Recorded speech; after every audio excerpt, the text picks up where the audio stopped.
Hello and welcome to this edition of Arlington Public News. I'm Michelle Marino. And I'm Paul Werlin. At Arlington Public News, we bring you stories of interest to Arlington and surrounding communities. In tonight's newscast, we look at the issue of airplane noise over Arlington. We bring you highlights from a holiday show featuring the work of local and regional artists, and we present a new APN book club segment. Plus, the Dollar Cents team visits the Boston Federal Reserve. All that and more coming up next. Please stay with us.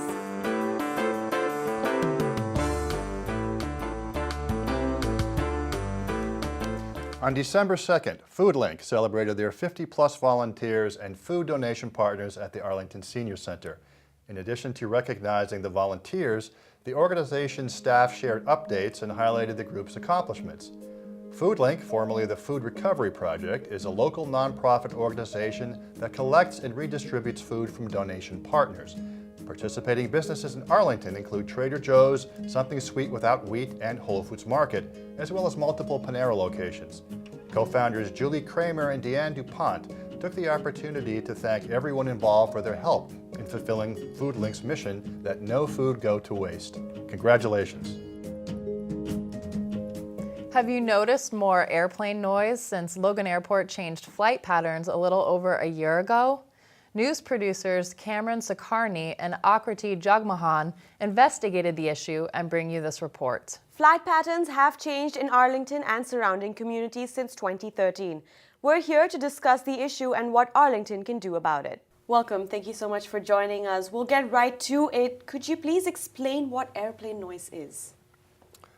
Yes, it's simply put noise from airplanes, which is measured at a decibel level, and it's the transference of energy and air pressure from the airplanes to the community below.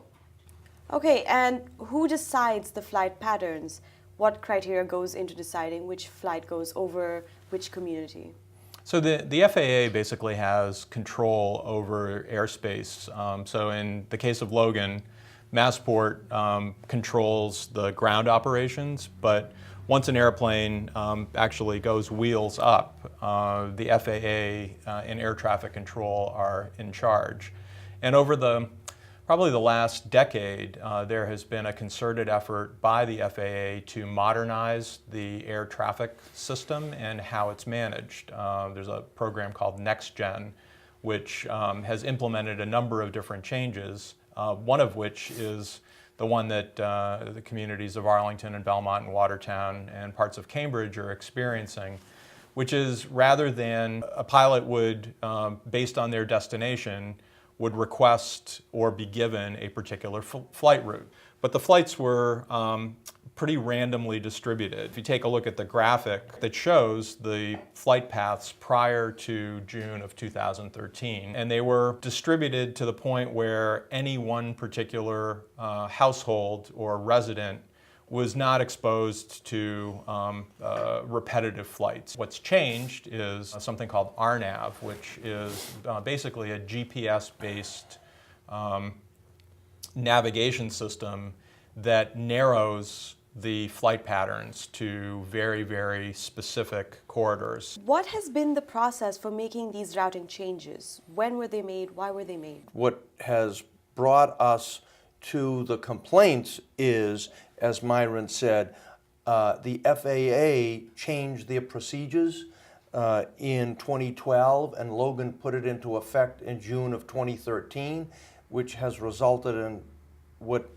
Myron has just described, which has impacted Arlington, Winchester, Belmont, and Watertown significantly. Again, if you look at the graphics of the sort of before and after, there's a graphic that outlines the routes that were actually adopted by the FAA. There's a big difference between what life was prior to June of 2013 for most residents, and in some cases it's gotten better because there are some people that had been impacted by flights who have fewer flights.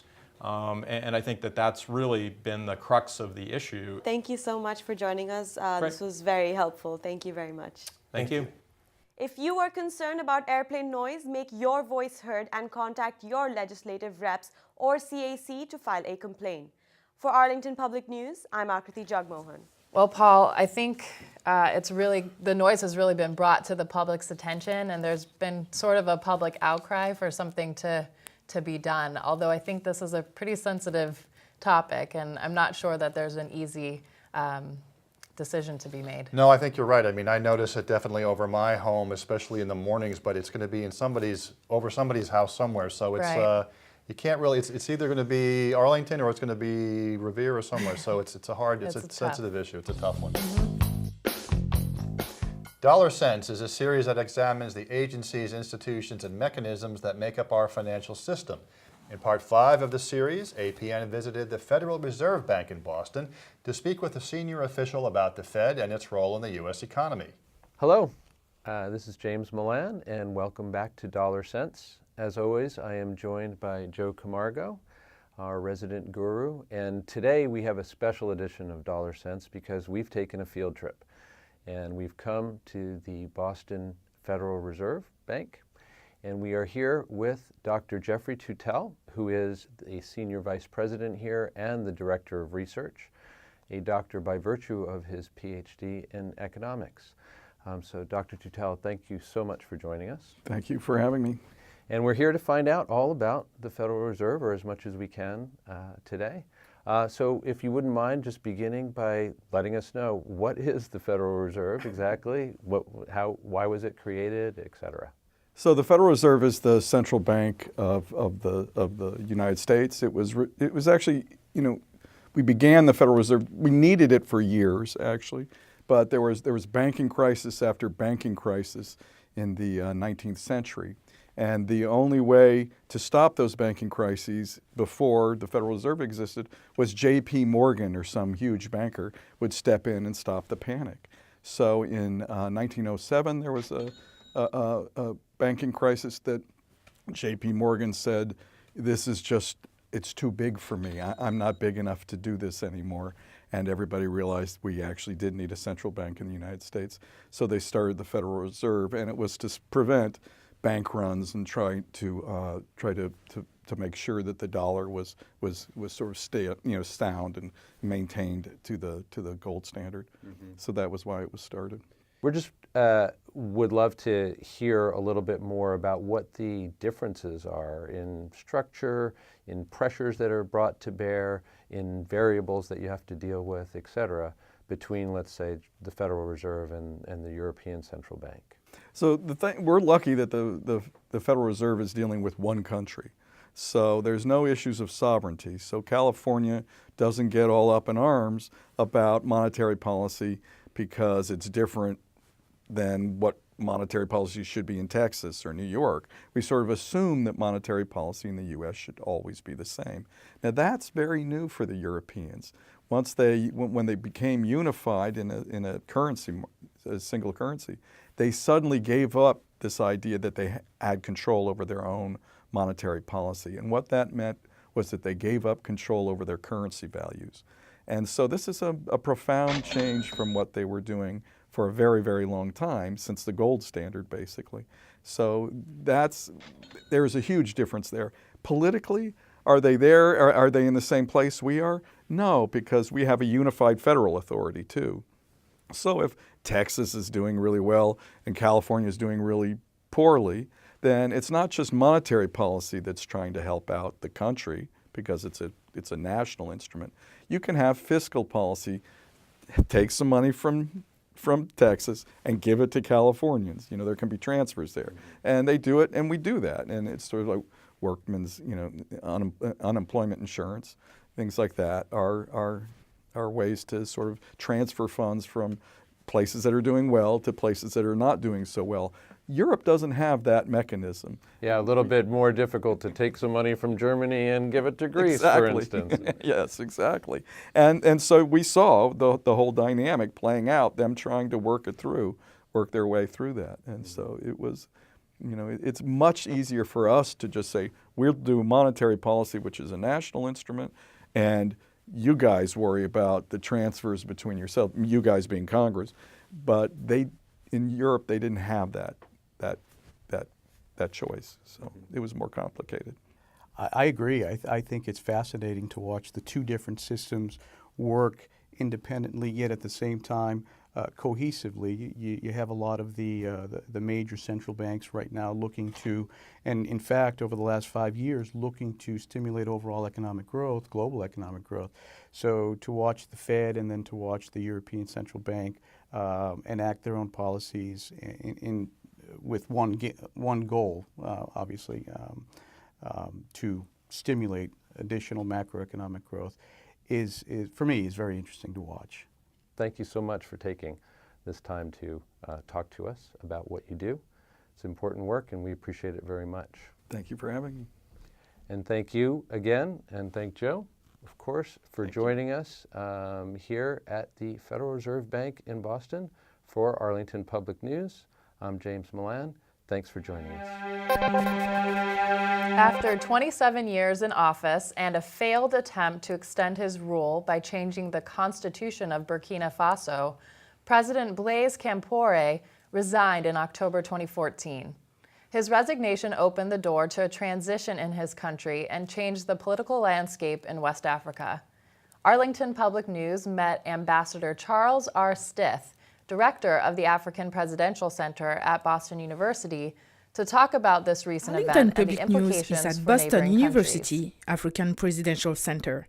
We're here to talk about the political transition in Burkina Faso and constitutional changes in West African regimes. The way events unfolded rather rapidly was also very interesting.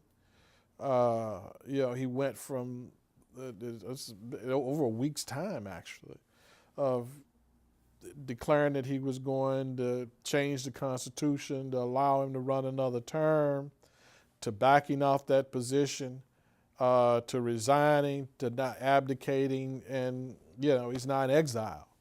So events unfolded rather quickly, and quite frankly, he lacked the credibility. That's the first thing. He lacked the credibility in order to effect a peaceful transition, whereas he started from the position of trying to contaminate the process. So he had no credibility. So there was no constructive role for him to play going forward. The African Presidential Center works with former democratically elected African leaders or currently in office politicians. The organization focuses on key political and economical issues for the continent. So do you think that what's happening in Burkina Faso right now, do you think it's a signal for any other West African president that would like to do something similar and change the constitution? Power is a seductive mistress, and once she kisses you on the lips, it's hard to walk away. So I understand why these guys want to stay in power once they've got power.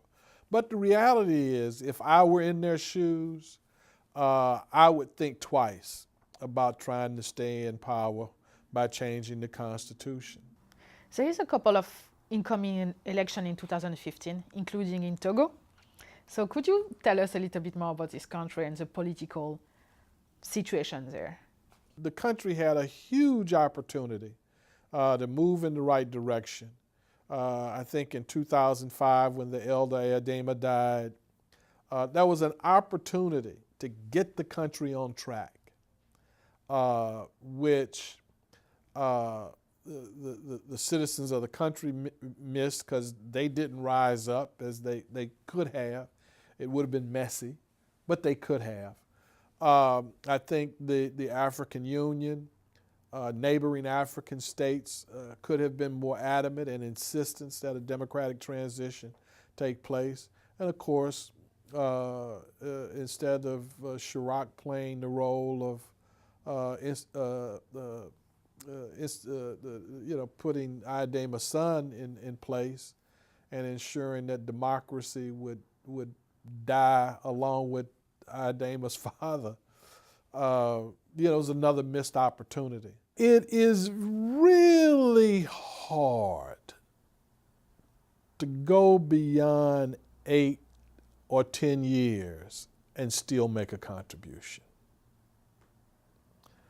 for a number of reasons, not the least of which is you run out of ideas. For Arlington Public News, This is Yawa Degboe. The APN Book Club dives into books, finding their personal and contemporary relevance to the hosts and to you. In the current installment, we focus on Powers of Two, a book that explores the dynamic that animates creative pairs. I'm James Milan, and the APN Book Club selection for this month is the book called Powers of Two. It's written by Joshua Wolf-Schenk. It's a nonfiction book that looks at a lot of different creative pairings and bases its premise on the idea that it is actually the creative pair that is the essence of the creative act. So joining me today, I'm happy to say, are the creators and founders of FoodLink, a food recovery program. And on my far right is Deanne DuPont, and in the middle, Julie Kremer. Thanks for coming in to talk. Thank you for having us. Thank you. The author of the book lays out a model, basically, of tracing through various stages. His first stage is the stage of meeting, and followed quickly by a second stage, which is the identification of the confluence, the interest that the pair would share.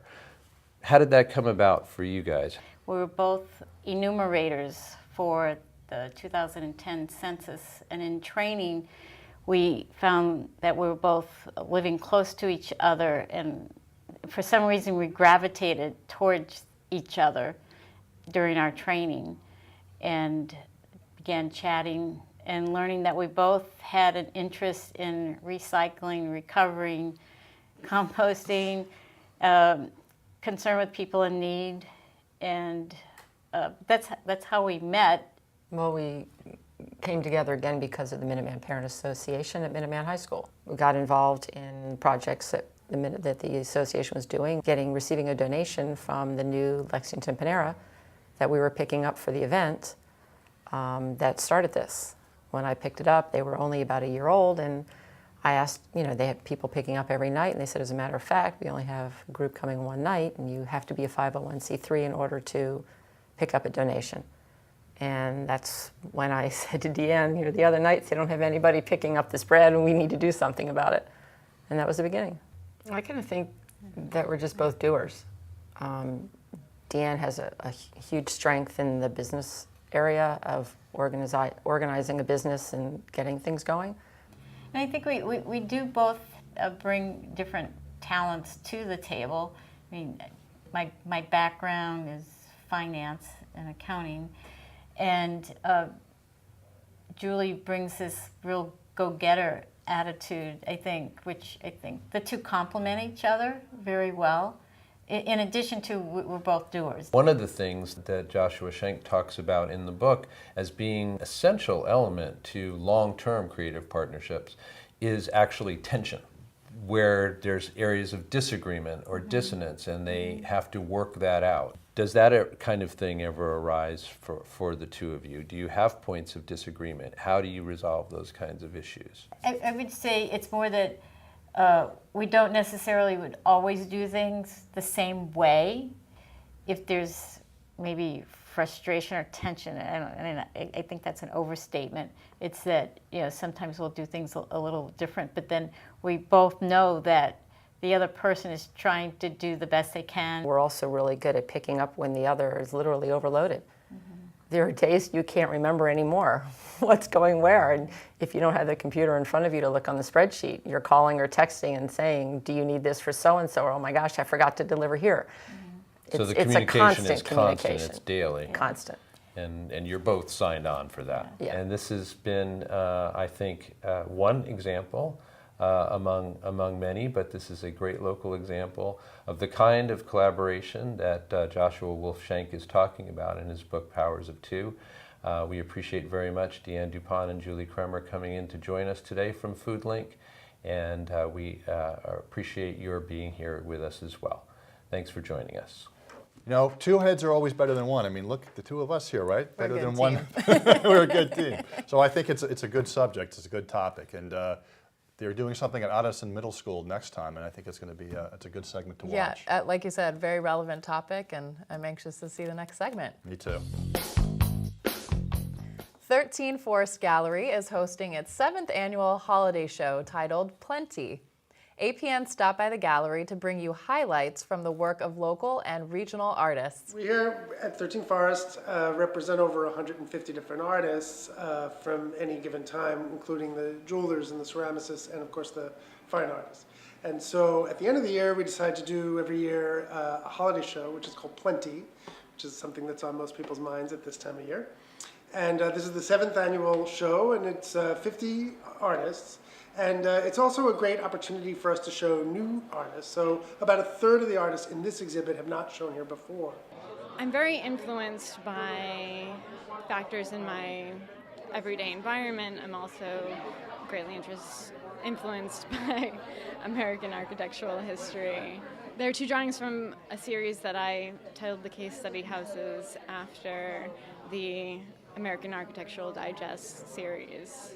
It's mostly Boston area, but we do go to other parts of New England, and sometimes we break our own rules a little bit, but it's mostly, I would say, the Metro Boston area. Most of the work that I've been showing recently is inspired by the lines that are created by intersecting power lines and phone lines, all of those sort of crazy power lines and phone lines that you see around Somerville and Cambridge, sort of rat's nest. The work that I have on display tonight is a mixture of acrylic paint, thread, and embroidery floss. We represent artists who are what's considered emerging, and some who are just starting out, and some who are well on their way to renown. And but the prices do reflect that. Also, since we cover so many different types of media, that also affects the pricing. And so typically an oil painting would be the most expensive, and you go all the way down to print. So, and there's everything in between. I was trained as a printmaker, and I like intaglio, which is otherwise known as etching or engraving or dry point. And my piece is called 25 of 25. It's a permutation of a 1-inch square unit that's been divided into 25 little individual squares, and they kind of morph as they go across the piece. A lot of my art, I look at characters from different religions and put them into the same space together. I have a piece called Golden Horse. I have another piece called War, which is a large painting with many mythological characters in it. And then I have another that's called Meditations. We have a wide variety of jewelry as well as ornaments and other kinds of gifts, a lot of ceramics and glass, wood, all kinds of things. The other thing about this show that's different from our other exhibits is that this exhibit is designed to switch stuff out. So if you find something that you'd like for a holiday present, feel free to take it right away, wrap it up, put it under the tree, and that way you have your present. Up next is our arts and entertainment calendar. Kick off the holiday season with Arlington First Lights, tree lighting and carols December 5th, and a day of trolley rides and Shop Arlington First on December 6th. The Old Schwam Mill concludes its 150th anniversary lecture series, followed by the opening reception for its winter exhibit in the museum collection on December 6th. Hear the finest music from Central Europe for women's voices as Cantalina performs its winter concert on December 7th. Mystery writer Neil Sanders shares his observations of gardeners with the Arlington Garden Club on December 10th. Arlington Children's Theater presents an original absurdist play December 12th through 14th. Feeling overwhelmed by the holidays? Hear Stories of Creating Sufficiency, performed by True Story Theater on December 13th. Robbins Library will hold a screening on December 15th of a short film shot in the library, and on December 18th, a Buster Keaton classic silent film with live piano accompaniment. And last, but definitely not least, Chris DeBenedictis is here with a roundup of November movies and a preview of what's to come in December. Hello everyone, December is upon us, and that means this year in film is winding down. I'm here to tell you what to look forward to this month, but first some films from November that might interest you. The space odyssey Interstellar tells a tale of space and time, distant planets and expansive galaxies, scientific discovery and boundless wonder. And Matthew McConaughey. While it may be a fairly long film, Christopher Nolan's latest since the Batman series delivers all the beauty and elegance of outer space while still staying grounded in the frustrations of mankind. McConaughey is as chipper as ever and continues his streak of excellent roles. Go check this one out and be sure to see it in IMAX. The latest entry in the Hunger Games series came out the week before Thanksgiving and has been #1 at the box office for 2 weeks in a row. While it does feel like just a setup for the final chapter of Katniss Everdeen's tale, Mockingjay Part 1 still has that rebellious spirit that made the first 2 films so great. Jennifer Lawrence is great as usual, but the rest of the cast really steps up in this one, further fleshing out this world before its epic conclusion. The Mockingjay needs you, so go see this film. Look for extended reviews of these 2 films next week. Now here's a look at December. On the 12th, we have Inherent Vice, Paul Thomas Anderson's latest film. PTA is one of my favorite directors, so I've been looking forward to this for quite some time. He's teaming up with Joaquin Phoenix again, so this looks to be another great one. On December 17th, Peter Jackson finally finishes off the series of the Hobbit series with the Battle of the Five Armies. While this series has been far less magnificent than the Lord of the Rings trilogy, leave it to Jackson to deliver on the final chapter. Here's to hoping it's a good one. The remake of Annie comes out on the 19th, and Quvenzhané Wallis is an amazing young actress, so while the idea of an Annie remake would normally not excite me, I think this one has potential. Lastly, I'll just list all the films that come out on Christmas Day, since there are tons of them. We've got Into the Woods, Unbroken, The Interview, American Sniper, and Selma. Look for Selma, the Martin Luther King biopic, to be an Oscar contender this year. And that's it. I have a few specials coming up, so look out for those. I'm Christy Benedictus for Arlington Public News. We want to congratulate news intern Akriti Jagmohan, who is moving to a full-time position in the media world. Akriti is the creator of World in 60 and dozens of news segments. We want to wish her the very best in her new endeavors.